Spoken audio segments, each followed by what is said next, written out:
os anos, morrem milhares e milhares de pessoas ao redor de todo o mundo. Vocês sabiam disso?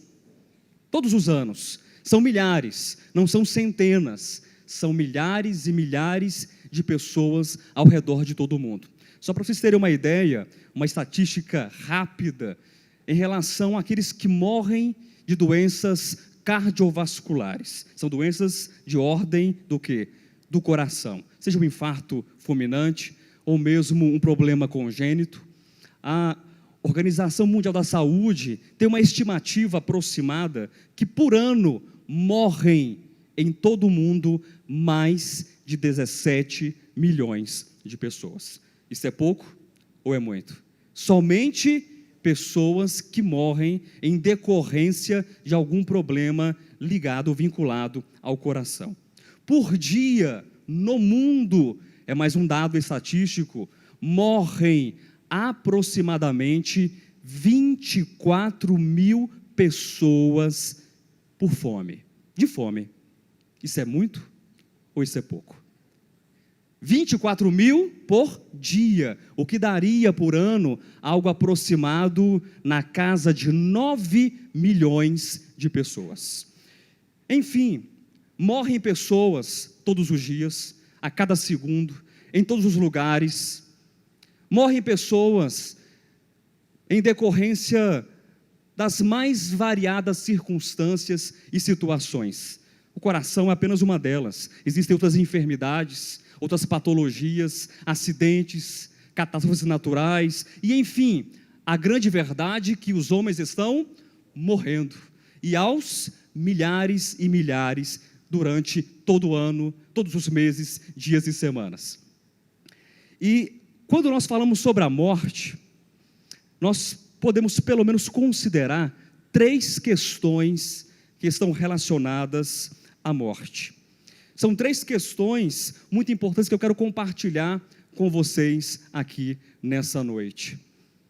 A primeira é que a morte, a primeira questão, ela nos faz pensar sobre a fragilidade humana.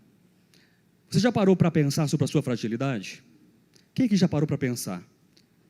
Quanto você é frágil? Você é frágil ou você acha que você, homem, é o Superman? É o homem de ferro? Apesar que ele até morreu também, né? Pois é, se você acha que você é o homem de ferro, até o homem de ferro morre. Ou a Mulher Maravilha, a Batgirl. Nós somos frágeis, nós somos falíveis. Então a primeira consideração a respeito da morte é a nossa fragilidade. Tiago nos esclarece que o homem ele é como uma neblina. Você sabia que você é como uma neblina? A neblina ela aparece por um instante e depois logo o que acontece com a neblina? Ela se dissipa. Então a morte nos faz pensar sobre a fragilidade, sobre a transitoriedade da vida humana. A grande ironia da vida é que nós já nascemos morrendo.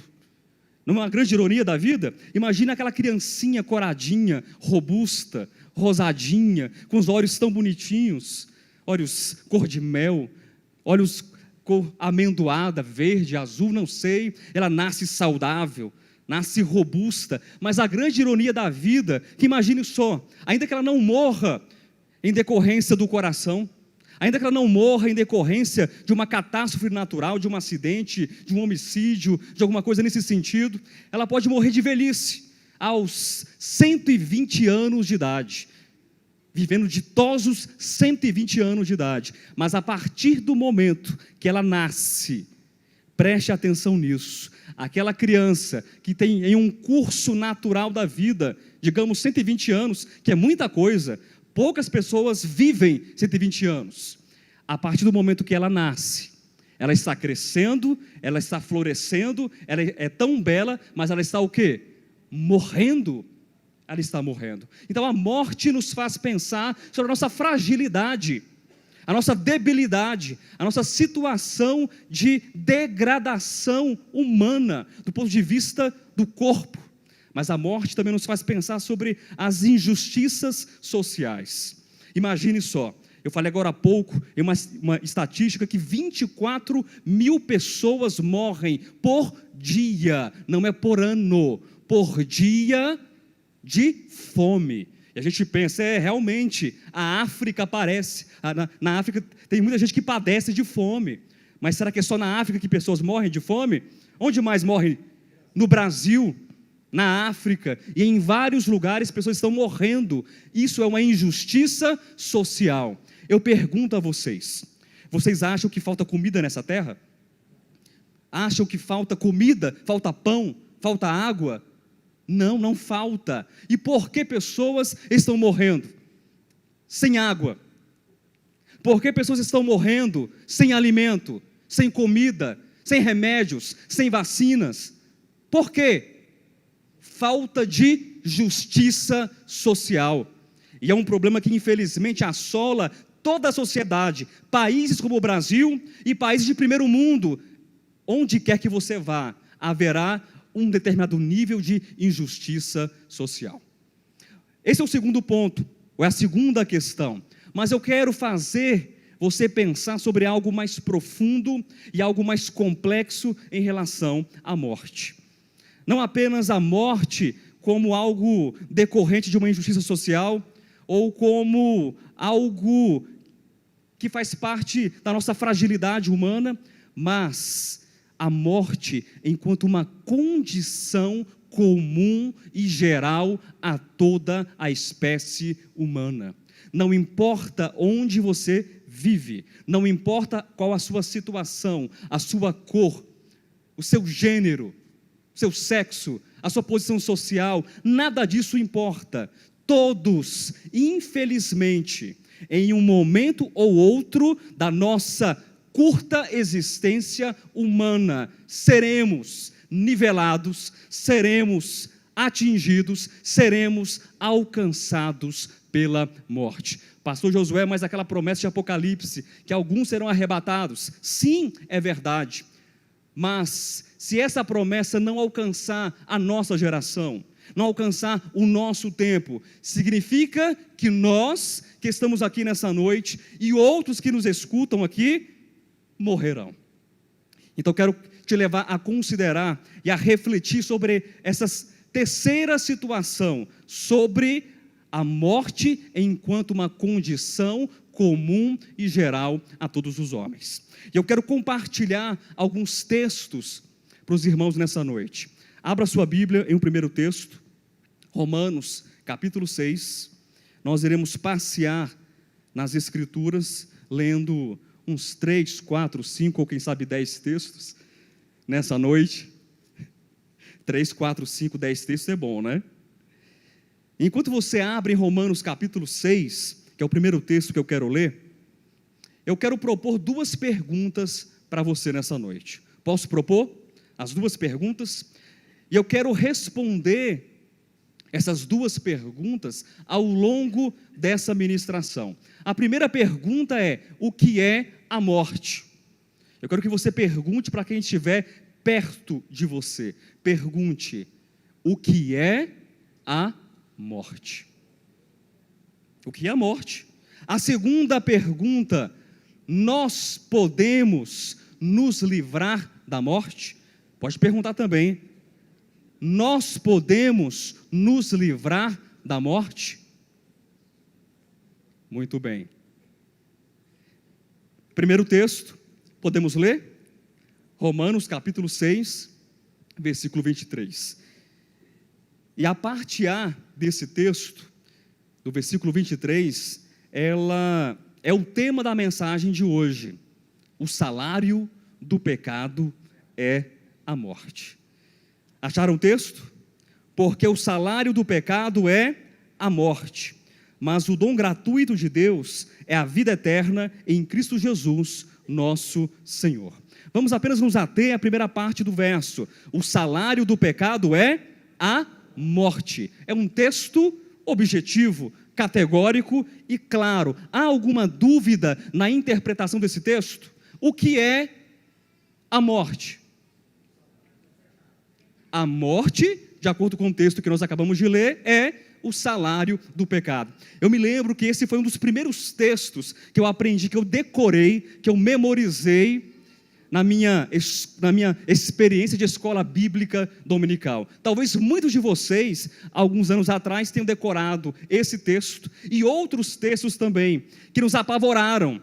Não o texto propriamente, deixa eu corrigir, mas a interpretação desse texto. Uma interpretação, o quê? Equivocada, que o salário do pecado é a morte, e geralmente a explicação que vinha junto com esse texto era do ímpio. O ímpio estava em uma situação e ele morreu. Aí vinha o irmão, a irmãzinha, falava, tá vendo, Josuezinho, pequenininho, pensa eu, com 7 anos de idade, menor do que eu já sou. O salário do pecado é a morte. Nunca desvie da igreja, nunca desvie do evangelho, porque Deus está de olho em você, está com seus olhos muito abertos, olhando para você. E aí o crente morreu, estava no boteco, bebendo a cerveja, bebendo a pinga, aconteceu, veio o que? O ataque fulminante de coração, e aí na igreja, qual era a notícia? O irmão que se desviou, morreu.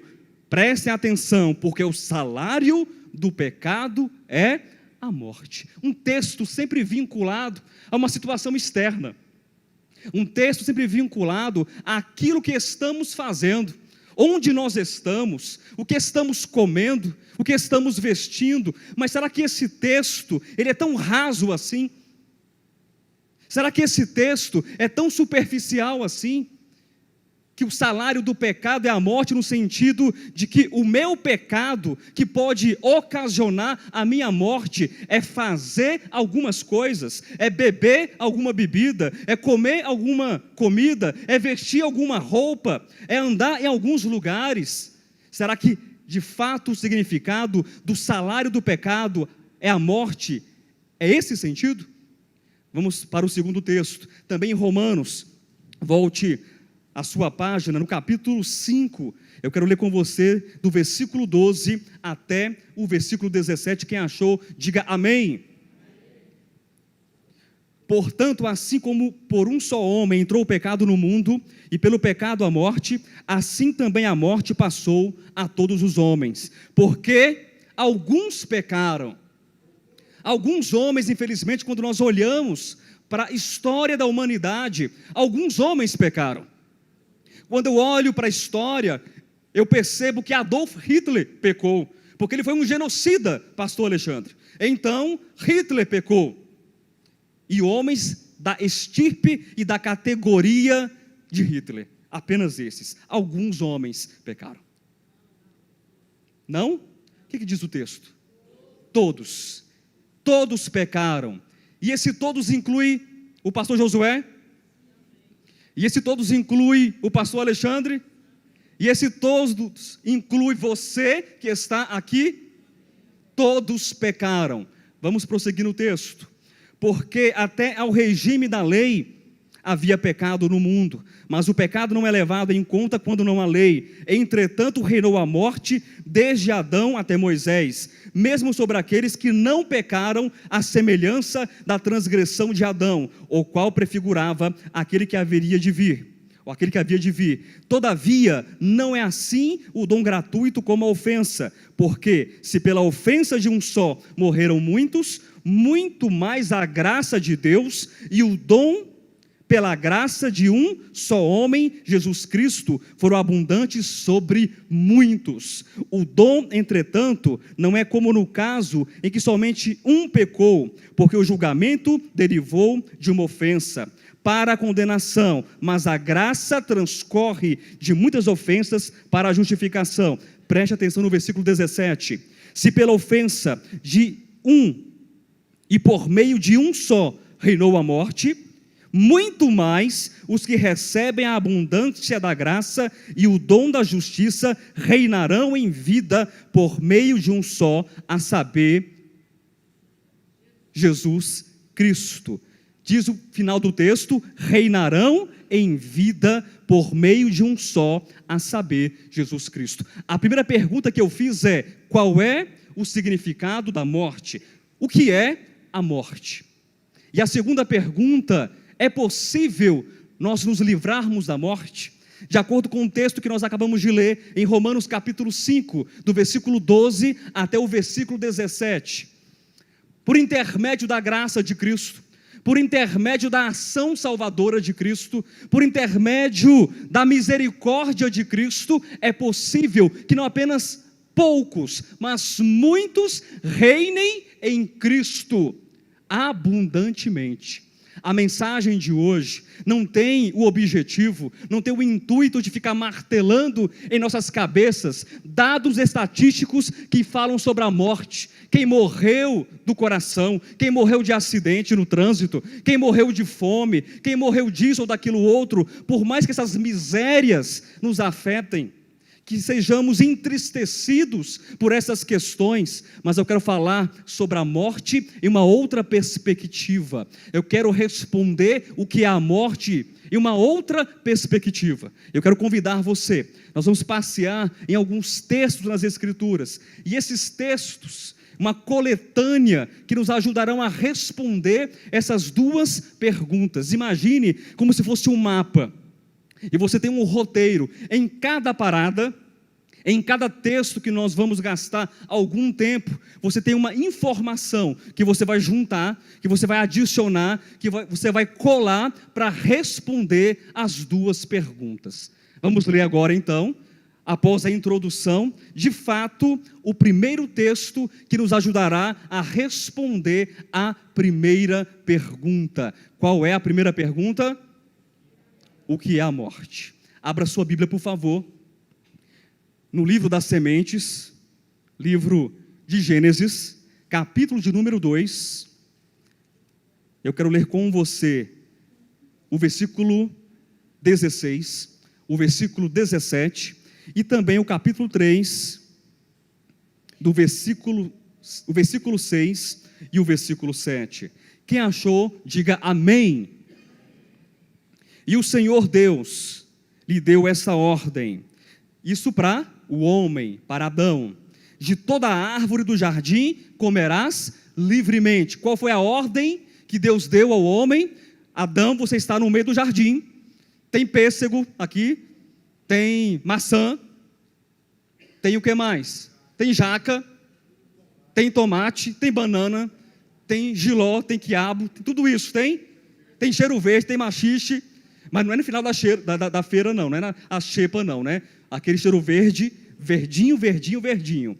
Tem de tudo nesse jardim que você pode comer livremente. Esse é o versículo 16. E o versículo 17, mas, esse mas, ele indica o quê? Um contraste, ele indica algo que virá e é oposto àquilo que foi dito anteriormente. Você pode comer livremente de toda a árvore, porém, mas há uma restrição, há um limite. Você não pode, mas da árvore do conhecimento do bem e do mal não comerás, porque no dia em que dela comeres, certamente morrerás. Capítulo 3, versículos 6 e 7.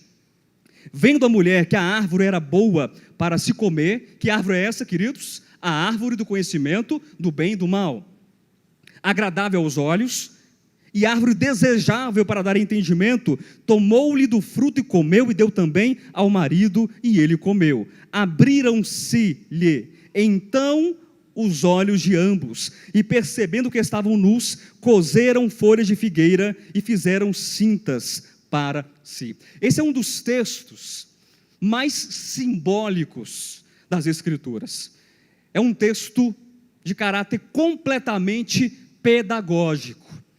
Por que um texto simbólico e pedagógico? Porque o homem, ele é simbólico. Porque o homem vive numa experiência de aprendizagem completamente pedagógica também. Então não queira você, isso já foi dito centenas e centenas de vezes aqui, não queira você interpretar esse texto que nós acabamos de ler ao pé da letra. Literalmente falando que havia um jardim e um homenzinho e uma mulherzinha no meio de um jardim com várias plantas, com a beterraba, com a batata e com tantas frutas, e Deus então fala assim: essa árvore que está no centro do jardim, do conhecimento do bem e do mal, você não pode comer, porque no dia que você comer, certamente você vai morrer. É reduzir demais o caráter de Deus, a essência de Deus, a natureza de Deus, a sabedoria de Deus, o propósito de Deus, como se Deus estivesse preocupado com os jogos humanos. Existe um símbolo aqui, existe uma verdade aqui, que a morte de fato, ela entra na humanidade a partir do momento que o homem, ele come, e preste atenção nisso, da árvore do conhecimento do bem e do mal. E o verbo no hebraico, ele tem um sentido não apenas de comer, mas de sustentar e de nutrir o homem. O homem, ele come agora do conhecimento, e ao invés desse conhecimento ser uma porta que se abre ao homem, para que ele, inteligentemente, ele possa se aproximar de Deus, ele possa ter comunhão com Deus, porque até então não havia uma consciência humana, não havia um ego formado, como centro da consciência, como responsável pela vontade, como responsável pelos prazeres e desejos e intenções do homem. E quando se abre a porta da consciência, o homem, ao invés de enxergar o caminho que o leva até Deus, o que ele faz? Ele passa a comer e se alimentar e a se sustentar única e exclusivamente do conhecimento. E esse conhecimento, como a única coisa que sustenta o homem, causa a morte no homem. E nós, infelizmente, fomos ensinados que a morte, como o salário do pecado, é nós fazermos coisas. Quem já ouviu, há muito tempo atrás, de que beber um copo de cerveja traz a morte? Levante a mão. Quem já ouviu, há muitos anos atrás, que fazer uma tatuagem traz a morte?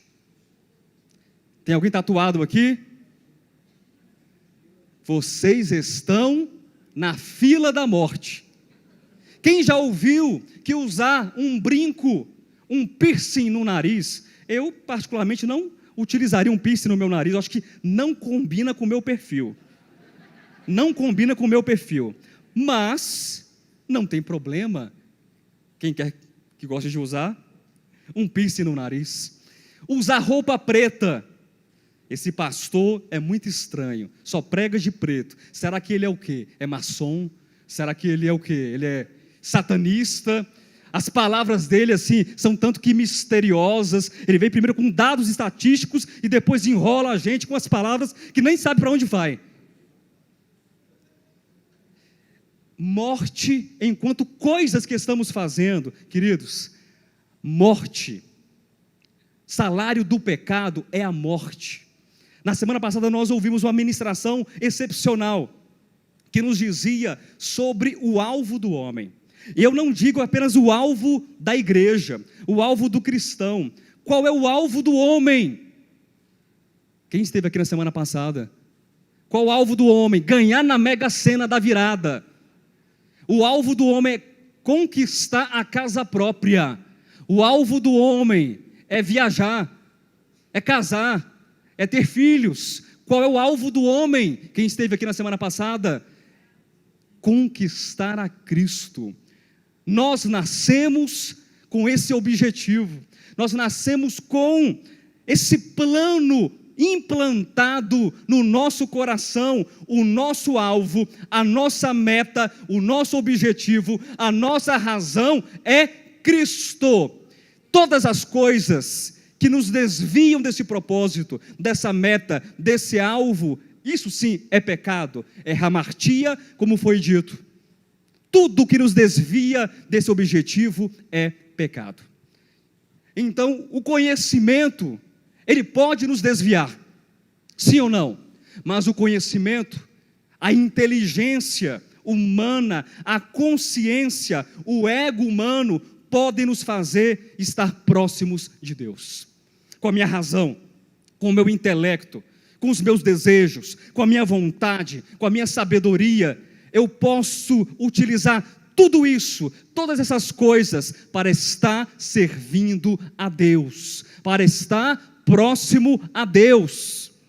Então, morte, em um sentido bíblico, teológico e puramente teológico, e diria ainda mais, espiritual, não diz respeito a coisas, a vinho, a cerveja, a roupa, a brinco, a batom, a piercing, a tatuagem, mas a morte significa separação entre Deus e os homens. A partir do momento em que o homem, no jardim do Éden, e tome isso como símbolo, como alegoria, ele come do conhecimento, e ele se farta do conhecimento, ele enche a barriga do conhecimento, e agora ele olha e diz: eu não preciso de Deus, os meus olhos se abriram, eu posso fazer a minha vida sem Deus, eu posso construir um mundo sem Deus. Esse homem agora que está completamente cheio de conhecimento, é um homem que está experimentando a morte na sua vida. Queridos, e esse tipo de morte, e abra os seus ouvidos para o que eu vou dizer nessa noite, de fato é a morte, o pior tipo de morte, porque muitos de repente não vão morrer de acidente, muitos não vão morrer de ataque do coração, muitos não vão morrer de tantas doenças e males que nós vemos, que estão rodeando a civilização humana, mas estão morrendo todos os dias, porque estão separados de Deus, porque estão distantes de Deus, porque decidiram no seu coração serem rebeldes contra Deus. Mais um texto para responder a primeira pergunta: o que é a morte? A morte é a separação entre o homem e Deus. Abra sua Bíblia em Efésios, capítulo de número 2. Quem está vivo, diga amém. Eu também estou vivo, deixa eu dizer amém. Efésios, capítulo de número 2. Deixa eu ler com vocês do versículo 1 até o versículo 3. Ele vos deu vida, estando vós mortos nos vossos delitos e pecados, nos quais andastes outrora, segundo o curso deste mundo, segundo o príncipe da potestade do ar, do espírito que agora atua nos filhos da desobediência, entre os quais também todos nós andamos outrora, segundo as inclinações da nossa carne, fazendo a vontade da carne e dos pensamentos, e éramos por natureza filhos da ira, como também os demais. Qual é a situação da humanidade ou do homem nesse texto? Um homem estava o quê? Morto em delitos e pecados. Um homem, diz o versículo 2, andando, nos quais andastes outrora. O homem pode estar muito vivo para o pecado, muito vivo para as ações pecaminosas, muito vivo para o mal, e completamente separado, mortificado e distante de Deus. Você percebe nesse texto que a questão da morte, ela não é coisas que nós estamos fazendo externamente, mas a morte, do ponto de vista ontológico e essencial, enquanto uma condição geral e comum a todos os homens, ela é um estado de rebelião. A morte é um estado de separação entre nós e Deus, filhos da desobediência e filhos da ira. Então, fazendo novamente a pergunta que eu fiz para vocês, como nós responderíamos essa pergunta? O que é a morte? Morte é beber um copo de cerveja. Morte é usar um brinco. Morte é usar roupa preta.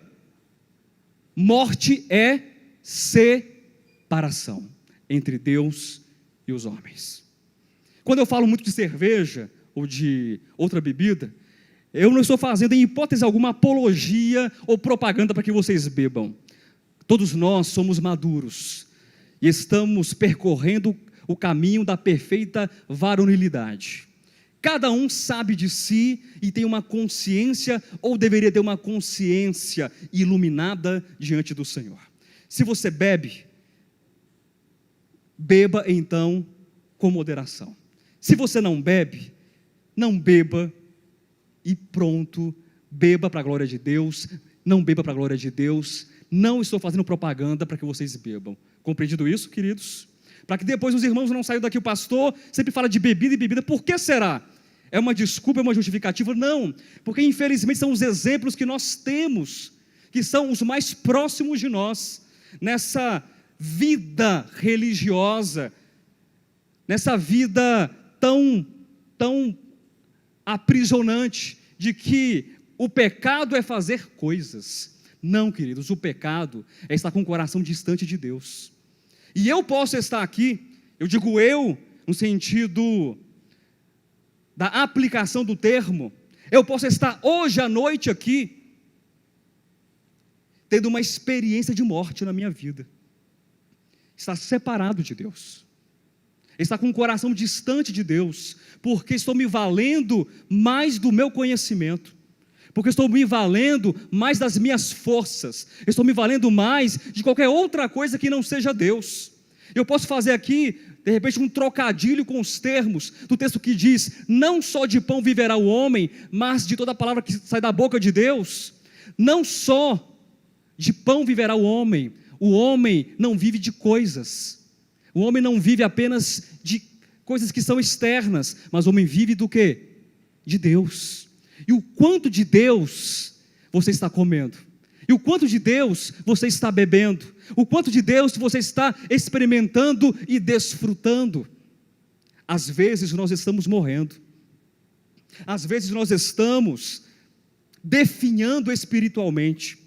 Nós estamos nos acabando de dentro para fora, com o nosso coração sendo apodrecido. E por quê? Porque estamos distantes de Deus, estamos separados de Deus. Vamos para o outro texto? Abra sua Bíblia no Salmo de número 2. E esse texto que eu vou ler agora, Salmo de número 2, é um texto de transição, em que nós passamos da segunda pergunta e passamos da primeira pergunta e iremos para a segunda pergunta. Qual é a primeira pergunta? E o que é a morte? Muito bem, vocês estão afiados. Parabéns para vocês. Vão ganhar estrelinha no final da reunião. Segunda pergunta: é possível nos livrarmos da morte? Antes de ler o texto, é possível nos livrarmos da morte? De repente, você pergunta: pastor, mas de que tipo de morte você está falando?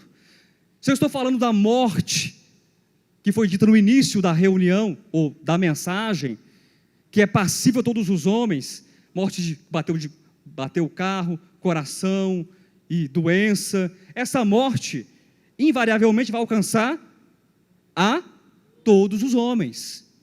Eu tenho 41 anos de idade. Vamos supor que, em tese, Deus me dê a graça de viver até os 80. Quando eu tiver 79 anos, eu estou mais próximo do quê? Da morte. Quando eu fizer 80, paf. Então, é possível eu me livrar dessa morte? Queridos, preste atenção. Nessa perspectiva, é possível eu me livrar dessa morte que eu disse? Não.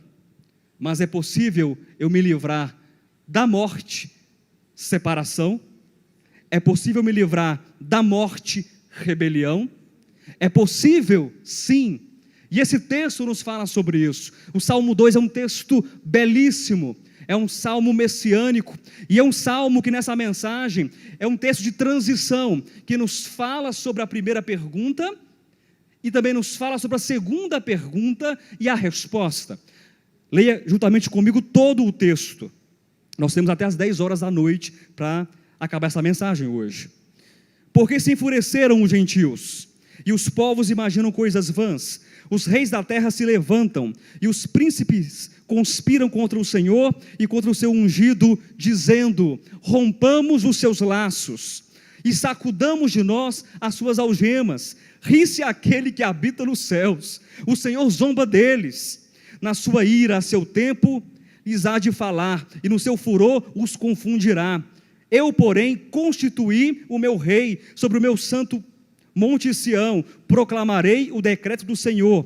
Ele me disse: tu és meu filho, e eu hoje te gerei. Pede-me, e eu te darei as nações por herança, e as extremidades da terra por tua possessão. Com vara de ferro as regerás, e as despedaçarás como um vaso de oleiro. Agora, pois, ó reis, versículo 10, preste atenção, sede prudentes, deixai-vos advertir, juízes da terra, servi ao Senhor com temor, e alegrai-vos nele com tremor. Beijai o filho, para que não se irrite, e não pereçais, e não pereçais no caminho, porque dentro em pouco se lhe inflamará a ira. Bem-aventurados todos os que nele se refugiam. Que texto belo!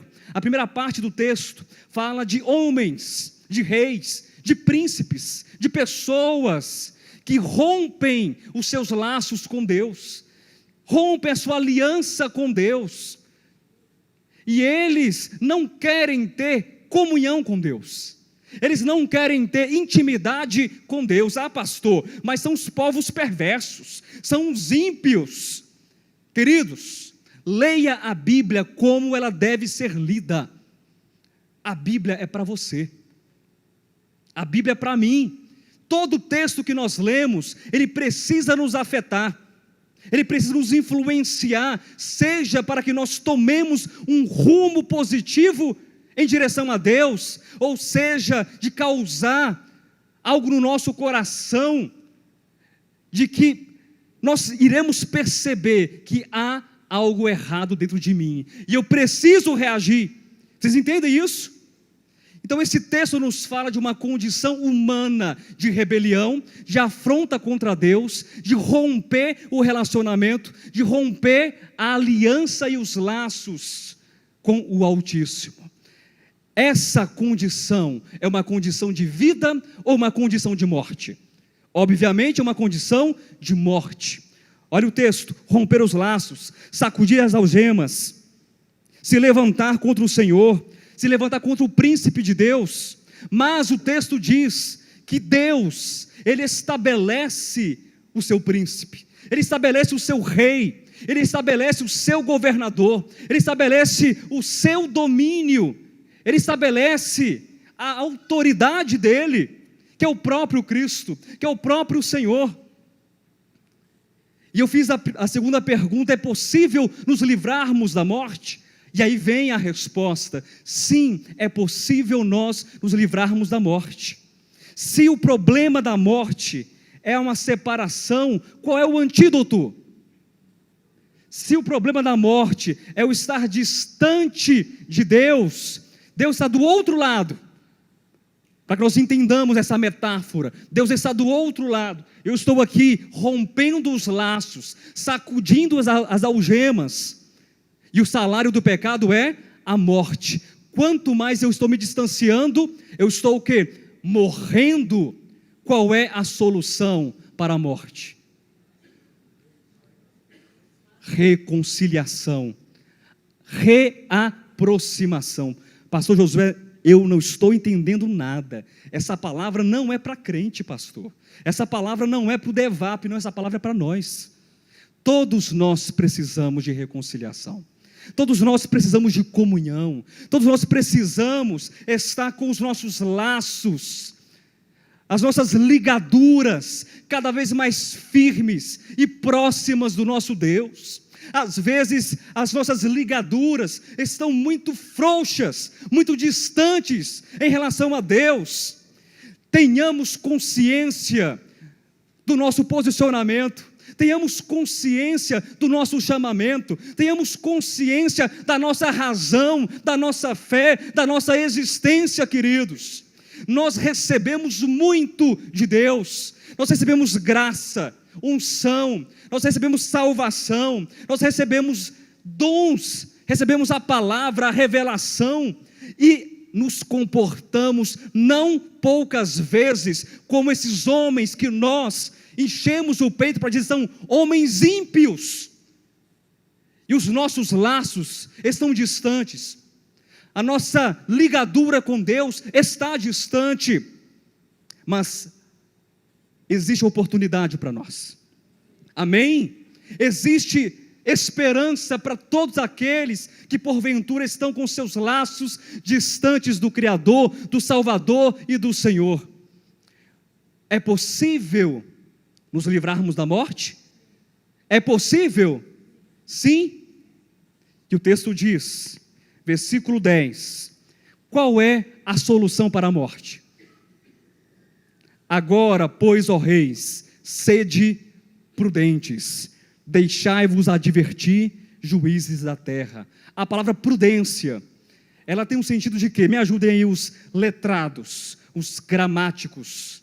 O que significa a palavra prudente? Fico mais para esse lado aqui, você já sabe por quê, né? Sensato, correto? Uma pessoa prudente, uma pessoa sensata. O que mais? Atento, sensatez, cauteloso. O que mais? Consciente. Gostei dessa palavra.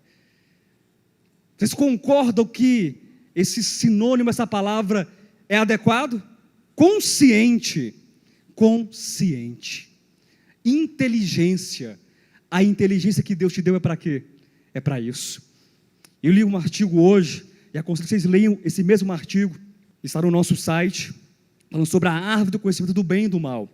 Um artigo muito bem escrito, por sinal, que fala sobre a etimologia de algumas palavras, fala da exegese do texto de Gênesis. Leiam esse artigo, muito bem escrito. E o autor desse artigo, ele fala sobre a inteligência humana. A inteligência, que vem do latim intelligere, e do verbo intelligare. Isso lembra o quê? Qual o texto que nós estamos lendo? Salmo 2. Inteligência, intelligere, significa o quê? Não estão entendendo? Vem cá, Cássio, vem cá. O que é inteligência? Faz assim.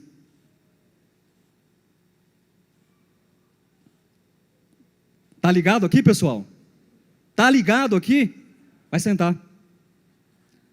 Senta, moço. Pode ir. Pode. Por que não vai? Não, se ele me puxar com essa força que ele tem, é só um sopro, só um vento. Ligado. A inteligência que Deus te deu, meu querido, é para construir uma bela vida. Sim, diga amém. É para construir um belo casamento. Diga sim, amém. É para ter tudo que Deus permitir que você tenha. Mas a inteligência que Deus te deu, em primeiro plano, em primeiro lugar, a sua inteligência, o seu intelligere, é para você estar ligado a Deus.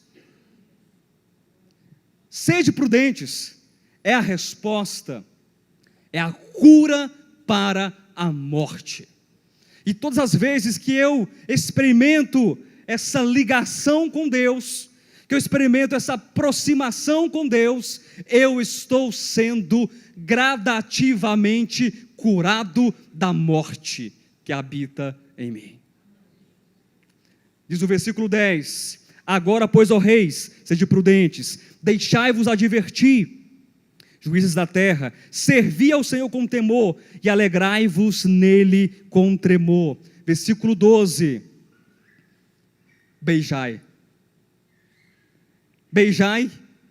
o filho, apenas aí, beijai o filho. Já deu um beijo em Cristo hoje? Já deu um beijo em Cristo hoje?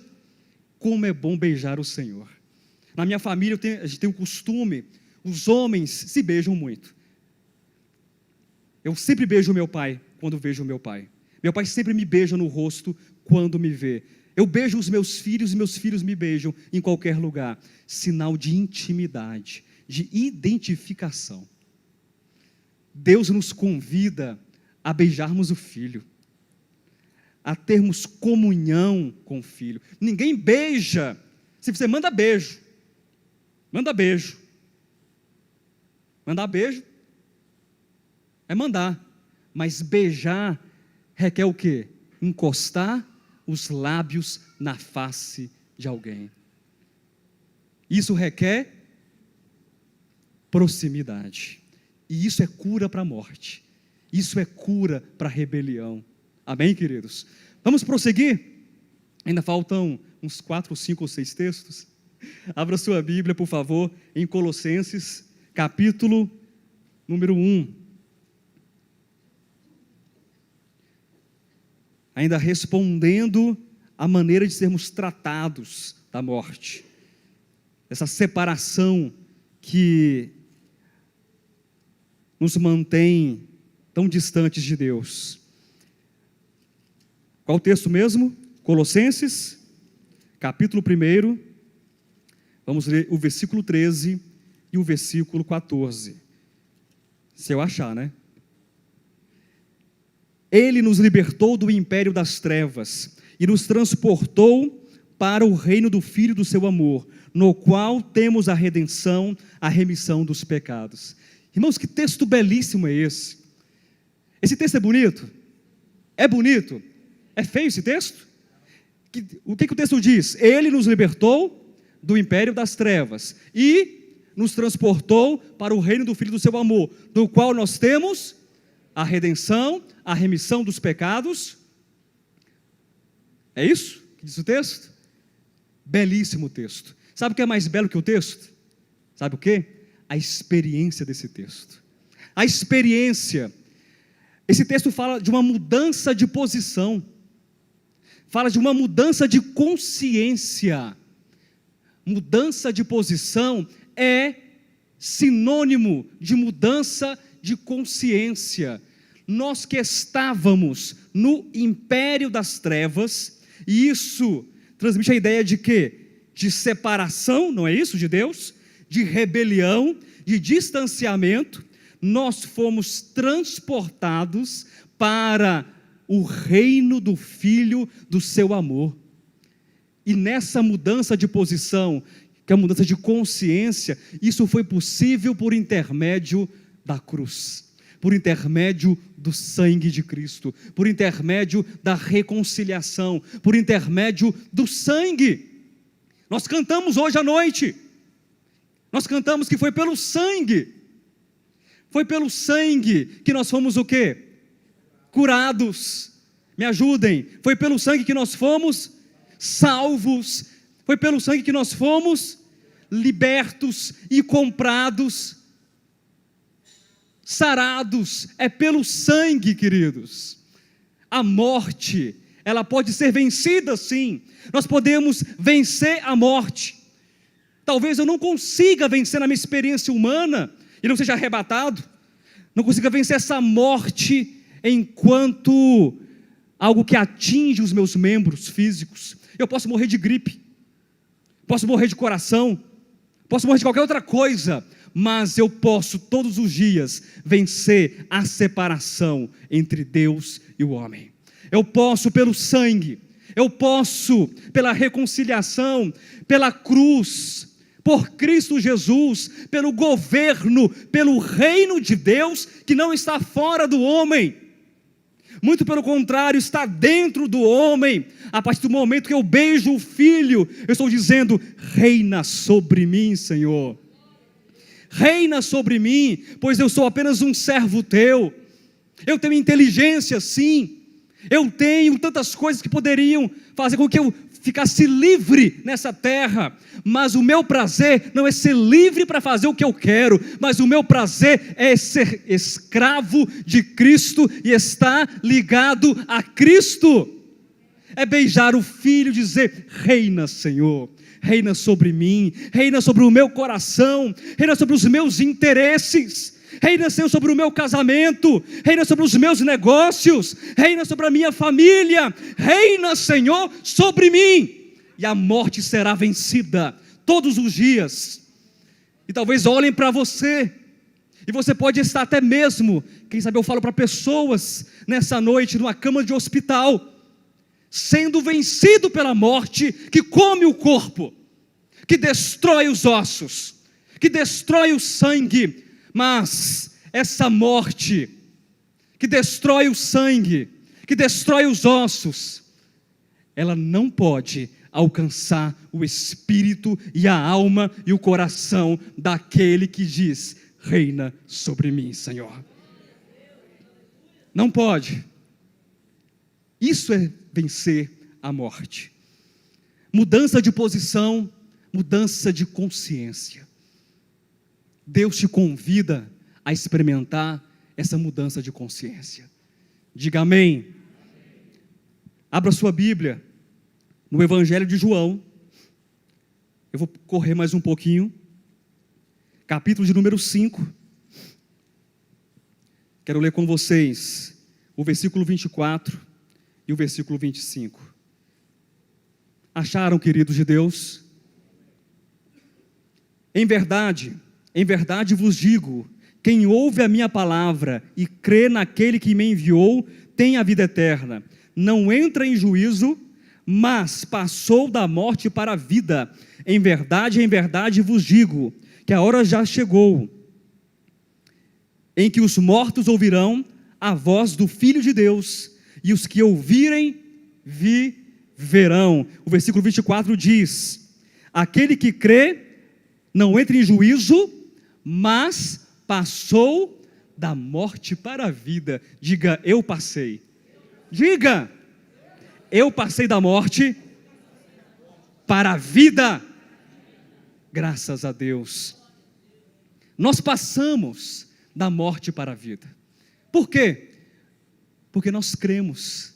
E acreditar não é simplesmente ter uma fé em um objeto, mas a fé bíblica, a fé em Cristo, é você estar, é muito semelhante ao significado espiritual, é estar em harmonia. Fides significa estar em harmonia, está ligado. Eu já dei esse exemplo aqui, talvez uma centena de vezes, mas eu vou dar novamente o mesmo exemplo. Aquele rádio antigo, lembra? Aquele rádio que você comprou, cara, quando você era pequenininho, lá no Maranhão, você fazia assim, ó, para sintonizar a Rádio Maranhão. E aí você tentava sintonizar, e enquanto não alcançava, ficava o quê? Uma chiadeira só. Mas quando você colocava no número certo, na onda certa, na estação certa, estava em sintonia. Havia uma expressão antiga, que era o quê? Um rádio de alta fidelidade. Quem já escutou essa expressão alguma vez? Alta fidelidade. Porque ele era fiel a você, o rádio? Não, porque ele sintonizava bem. Esteja em sintonia com Deus. Amém? Aquele que crê em Cristo, ele já passou da morte para a vida. Mais um texto. Abra sua Bíblia em Romanos capítulo 10, versículo 17. E assim a fé vem pela pregação, e a pregação pela palavra de Cristo. Se não me falha a memória, talvez é na Bíblia corrigida, uma melhor versão diria que a fé vem pelo ouvir, e ouvir a palavra. Ouvir a palavra de Deus. A fé vem pelo ouvir, e ouvir a palavra. Você quer estar em sintonia com Deus? Diga amém. Você quer estar em sintonia com Deus? Amém. Você quer estar ligado a Deus? Então ouça a palavra, porque a fé vem pelo ouvir. Quanto mais você ouve, quanto mais você escuta, e o primeiro texto que nós lemos aqui, na abertura desse culto, Apocalipse capítulo 2, versículo 11, quem tem ouvidos, ouça o que o Espírito diz às igrejas.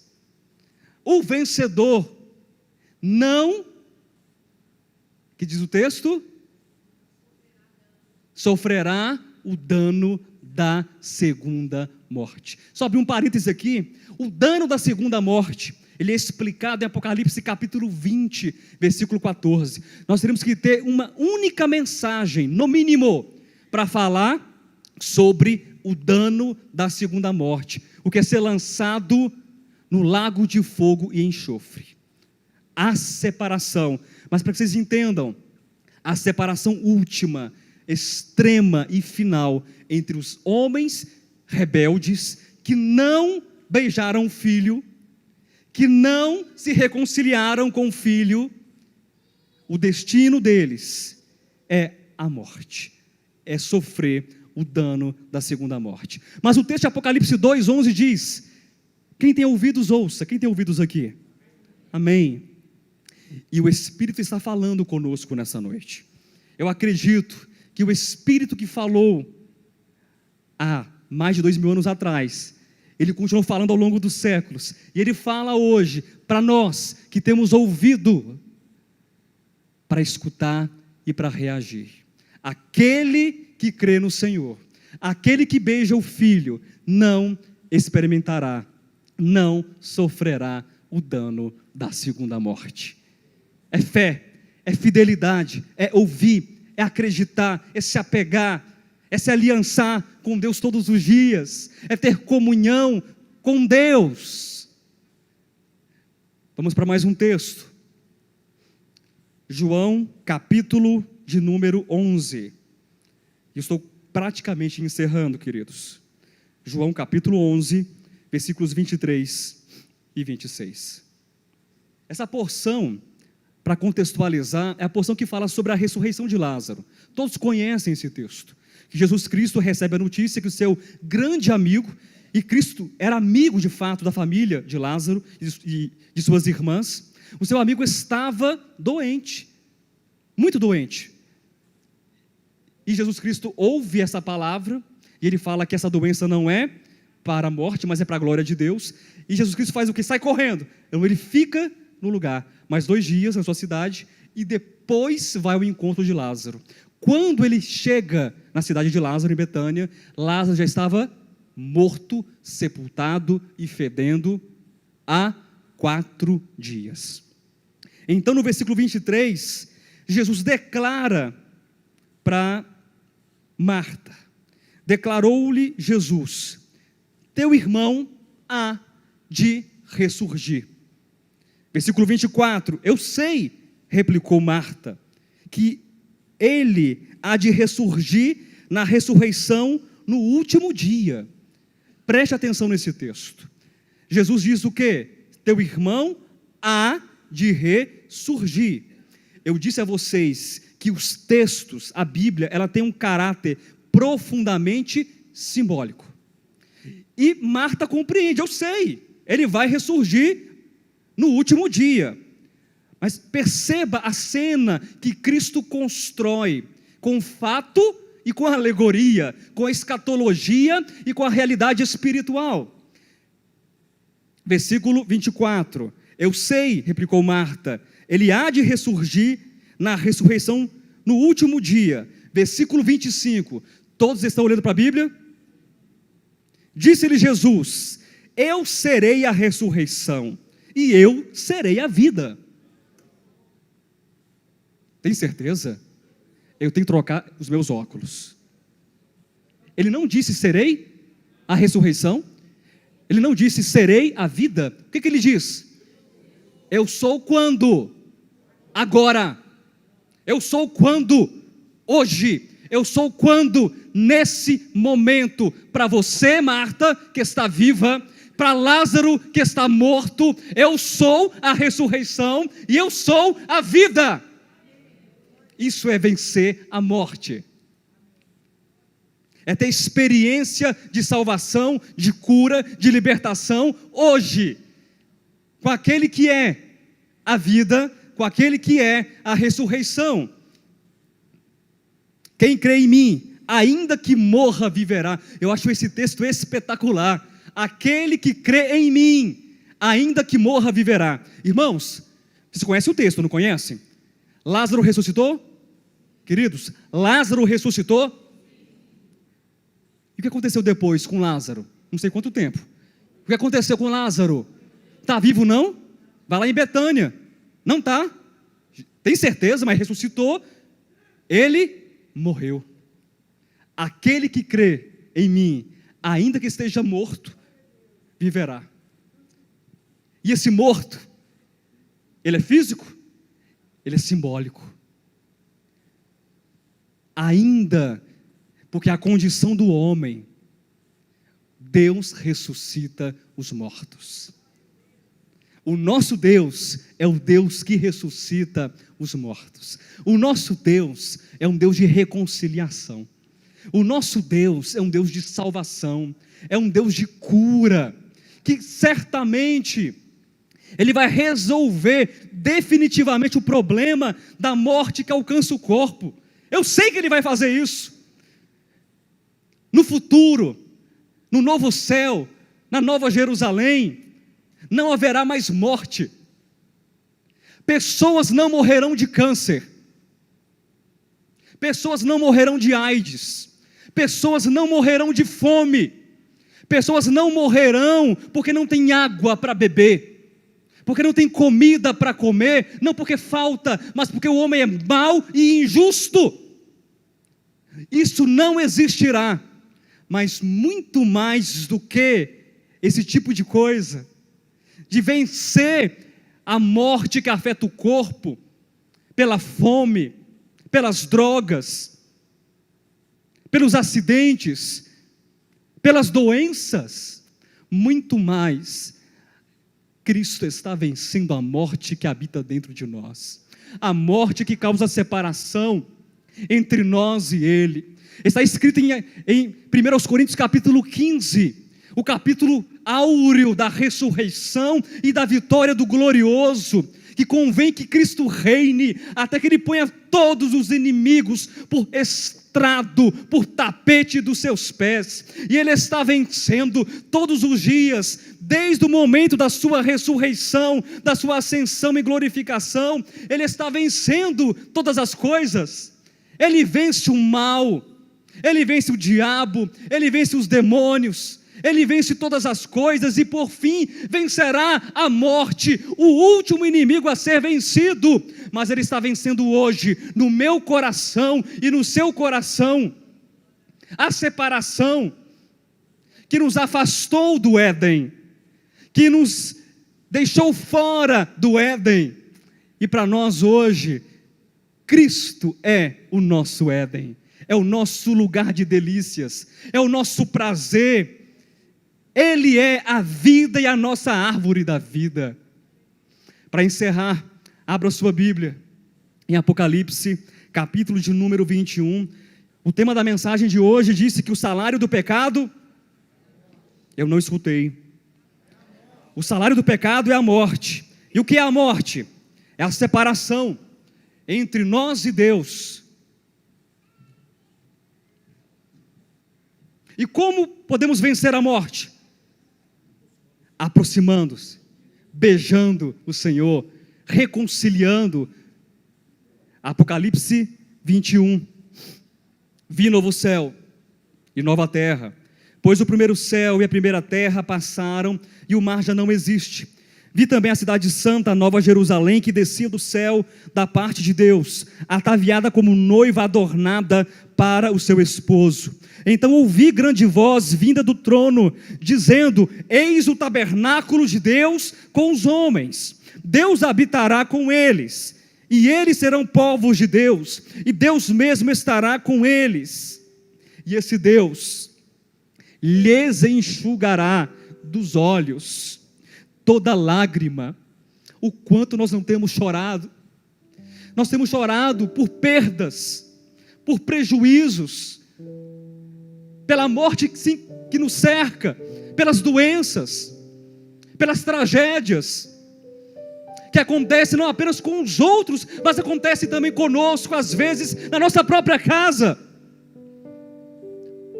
perdemos mãe, perdemos pai, perdemos filhos, marido, esposa, porque infelizmente essa é a condição comum e geral da espécie humana.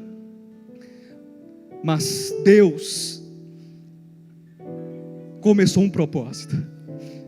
Deus começou um propósito de resgate.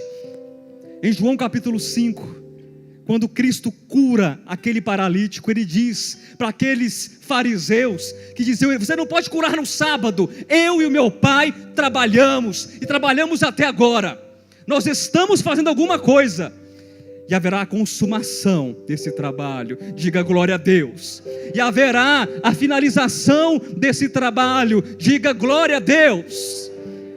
A morte será vencida, Deus enxugará dos olhos toda lágrima, e a morte não existirá, já não haverá luto, nem pranto, nem dor, porque as primeiras coisas passaram.